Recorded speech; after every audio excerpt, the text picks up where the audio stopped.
Mastering correlative conjunctions, the power of either. Hello, English language learners. Welcome back to our exciting journey into the world of conjunctions. Today, we're diving into an interesting aspect of conjunctions, correlative conjunctions. Specifically, we're going to explore the pair, either.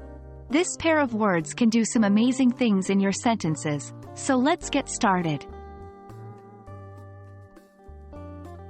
Before we jump into our main topic, let's briefly touch upon what correlative conjunctions are. Correlative conjunctions work in pairs to join words, phrases, or clauses that hold equal importance within a sentence. They are great tools for creating a balance and relationship between the words they connect. Now, onto the star of the day, either. This is a pair of correlative conjunctions often used to express a choice or possibility between two options. When you use either, you're indicating that only one of the options can be true or take place. Here's a simple example. You can either stay home or go to the party.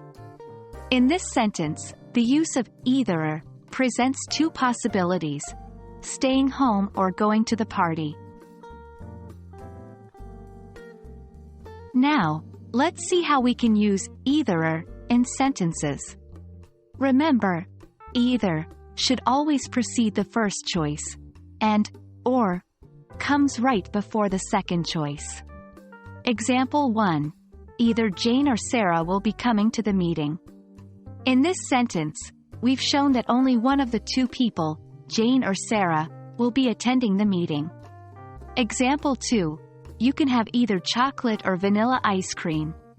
Here, we're indicating that you have a choice between two flavors of ice cream, chocolate and vanilla. It's not just single words that either can connect. They can also link phrases or even whole clauses. Example 3. He will either go to the university in New York or pursue a career in acting. In this sentence, either is joining two whole actions or decisions the person may take.